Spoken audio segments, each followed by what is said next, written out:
नमस्कार, मैं योगाचार्य राहुल आप सभी के लिए बहुत प्रार्थना करता हूँ। आज का हमारा टॉपिक है कपालभाति करने का सही तरीका एवं इसके क्या लाभ हैं।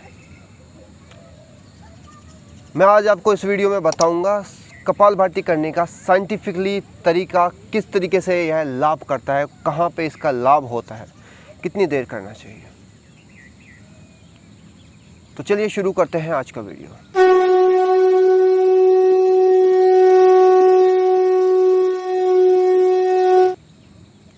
कपालभाति अर्थात कपाल का अर्थ होता है मस्तिष्क।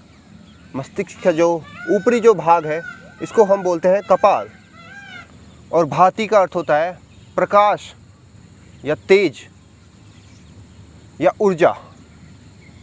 तो मस्तिष्क में जो ऊर्जा उत्पन्न करे, तेज उत्पन्न करे, प्रकाश उत्पन्न करे, वही कपालभाति है। सीधा संबंध मस्तिष्क से है। तो हम यही अनुमान लगा सकते हैं कि मस्तिष्क या मस्तिष्क से जुड़ी हुई जो भी बीमारी है हमारी, उसमें ये बहुत ज़बरदस्त लाभ करता है। मैं आपको बताना चाहूँगा कि कपालभाति प्राणायाम में नहीं आता है, कपालभाति षटक्रम में आता है।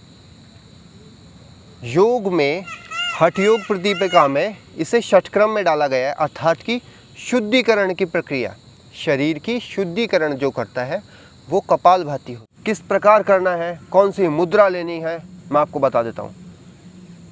वायु मुद्रा से हम कपालभाति करेंगे तो सर्वश्रेष्ठ लाभ है। वायु मुद्रा होती है जो ये वाली फिंगर, इसको इस तरीके से दबाएंगे और अंगूठे के नीचे लगा लेंगे। ये वाली फिंगर को नीचे दबाते हुए अंगूठे के नीचे लगाएंगे। ये है वायु मुद्रा। हम लगा लेंगे, आहिस्ता बैठ जाएंगे और कमर को सीधी करते हुए। मैं कपालभाति में आपको बता देना चाहता हूँ कि कपालभाति में आपको ध्यान रखना है एक तो पेट का, एक नाक का और एक अपनी स्पाइन का।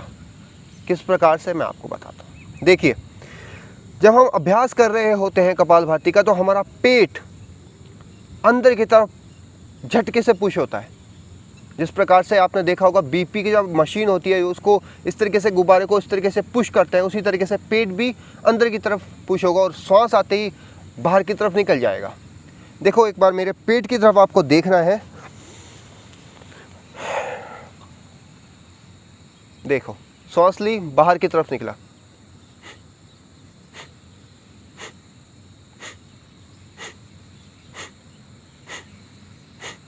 अब हमको इसमें ध्यान रखना है कि हमारा वेग के साथ पेट अंदर, और फिर अंदर सांस ली तो बाहर हो रहा है, तो वेग के साथ अंदर हो रहा है पेट। पहली बात आपको ये ध्यान करनी है पेट का। दूसरा आपको ध्यान करनी है श्वासों का।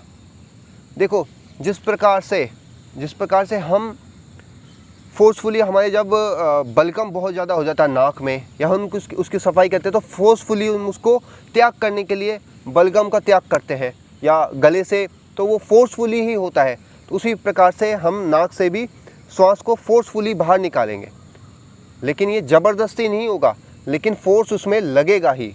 तो यही कपालभाति का होता है। तो इसमें दोनों कंबाइंड हो जाते हैं, पेट और नाक। पेट पिचका, नाक से सांस बाहर आई, फिर इनहेल किया, फिर पेट पिचका, नाक से सांस बाहर आई। तो बिल्कुल सेम उसी तरीके से जिस प्रकार से बीपी की मशीन काम करती है। इसको यूँ दबाया तो उसमें से प्रेशर से वायु बाहर आई। तो इसी प्रकार से करना है। देखिए,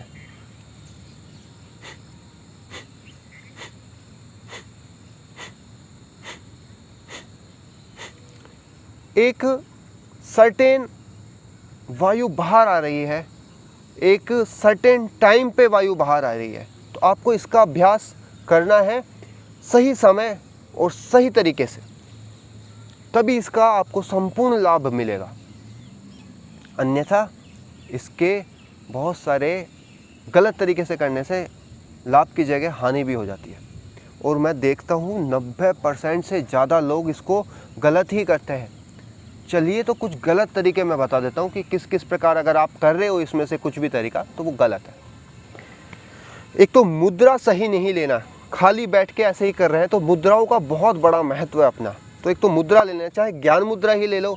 वायु मुद्रा इसलिए ज़रूरी है क्योंकि वायु मुद्रा से हमारा पेट अच्छा रहता है, पेट से जो भी संबंधित बीमारी है वो बहुत अच्छी हो जाती है। वायु मुद्रा हम इसलिए लेते हैं। वैसे बहुत सारी मुद्रा है, जिसको मोटापा कम करना है उसके लिए अलग मुद्रा होती है। चलिए, तो मुद्रा का पहला। दूसरा है स्पाइन सीधी नहीं करते हम, थोड़ा झुक के बैठ जाते हैं, उस प्रकार करते हैं तो उसको जगह ही नहीं मिलती, श्वास को अंदर आने की जगह नहीं मिलती, बाहर निकलने के भी अच्छे से जगह नहीं मिलती। दूसरा तरीका। तीसरा तरीका है फोर्सफुली करता है, बहुत ही टेंशन में करते हैं, पता नहीं ज़बरदस्ती कुछ बाहर निकाल रहे हो, तो ये तो ऑटोमेटिक हो जाती है। अभ्यास से प्रसन्नता से होता है। एक जब हम अभ्यास करते हैं तो बहुत प्यार से ये चीज़ हो जाती है, अनुलोम विलोम कपालभाति। तो आपको प्यार से करना है, आराम से करना है। तीसरा है कि कंधे उचका के नहीं करना है, कंधे स्थिर रहते हैं। और सबसे बड़ी गलती करते हैं इसमें कि बहुत ज़्यादा फास्ट करते हैं। फास्ट करने से तो बहुत ज़्यादा गर्मी पैदा हो जाती है, सूर्य नाड़ी बहुत एक्टिव हो जाएगी, उससे चिड़चिड़ाहट और ज़्यादा बढ़ जाएगी। तो इसको आराम से करना है। किस प्रकार से, देखिए,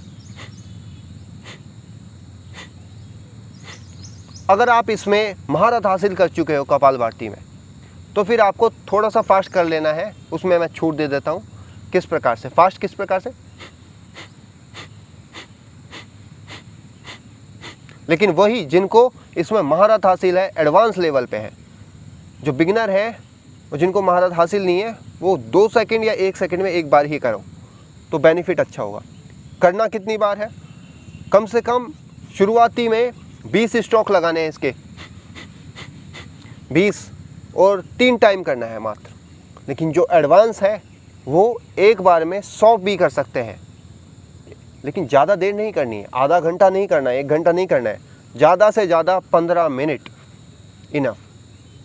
सर्दियों में 15 मिनट, गर्मियों में 10 मिनट 12 मिनट बहुत होता है। तो ये हुआ करने का तरीका। अब मैं आपको बता देता हूँ कि कपालभाति से आखिर कौन कौन से लाभ होते हैं। जिस प्रकार मैंने बताया कि ये मस्तिष्क पे काम करता है, अर्थात मस्तिष्क की रिपेयरिंग करता है। जो उसमें जो पार्टिकल्स, देखिए, जब हम श्वास लेते हैं, श्वास के जरिए हमारे श्वास के जरिए कुछ विषैले गंदे पार्टिकल्स हमारे श्वास के थ्रू जाते हैं अंदर। वो हमारे लंग्स को भी डैमेज करते हैं और भी ऑर्गन्स को डैमेज करते हैं। फिर वो हमारे ब्रेन तक में जाते हैं और ब्रेन को डैमेज करना शुरू कर देते हैं। अब जैसा कि मैंने बताया, जब हमारे बलगम नाक में जमा हो जाता है तो हम फोर्सफुली उसको निकालते हैं।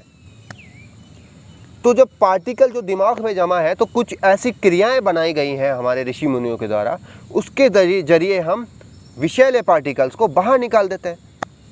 तो जब विषैले पार्टिकल्स बाहर निकल जाएंगे मस्तिष्क से, तो आपकी मस्तिष्क के संबंधित बीमारियां दूर हो गई। उसमें से बहुत सारी बीमारियां हैं, कोई 1-2 बीमारी नहीं है, अनेकों बीमारियां हैं। चाहे नींद नहीं आना, चिड़चिड़ाहट रहना, डिप्रेशन उनमें से बहुत बड़ी चीज़ है। सिर में दर्द रहता है, बालों की बीमारी हुई, आँखों की बीमारी हुई, ये मुख्य बीमारी बता रहा हूँ मैं। 90 से ज़्यादा बीमारियाँ ठीक हो सकती हैं कपालभाति को सही ढंग से करने पे, 90 से ज़्यादा। मैं केवल आपको बड़ी और मुख्य बीमारी बता रहा हूँ। दूसरा है पेट के संबंधी जो भी बीमारी है, जो भी बीमारी है पेट से संबंधित, वो सारी ठीक हो सकती है कपालभाति अगर ठीक ढंग से किया जाए तो। चाहे उसमें कब्जी हो, चाहे उसमें भूख ना लगना हो, चाहे उसमें पतलापन हो या उसमें मोटापन हो। मोटे लोगों के लिए भी अच्छा है, पतले लोगों के लिए भी अच्छा है, दोनों के लिए बहुत बढ़िया है। ये मुख्य बीमारी है। आप इसको करने के बाद देखोगे आपकी ऊर्जा बहुत अच्छी तरीके से बढ़ जाएगी, ऊर्जावान हो जाओगे आप। लेकिन आप गलत तरीके से करोगे तो वहीं आप देखोगे कि मेरी ऊर्जा क्षितिज हो चुकी है या फिर ऊर्जा ही नहीं रही है करने के बाद। तो गलत और सही तरीके में ये अंतर है। अब मैं आपको बताना चाहता हूँ कि कपालभाति किस किस को नहीं करना चाहिए। जो भी गर्भवती महिलाएं हैं उनको कपालभाति नहीं करना चाहिए।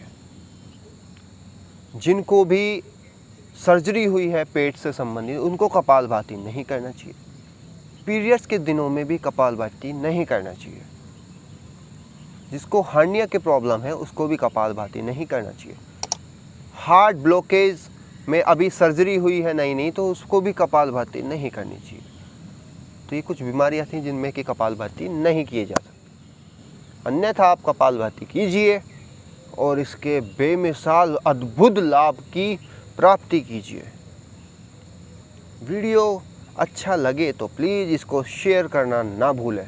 मिलता हूँ मैं अगले वीडियो में आपसे। तब तक के लिए आप खुश रहिए, मस्त रहिए और योग ज़रूर करते रहिए। नमस्कार, जय हिंद।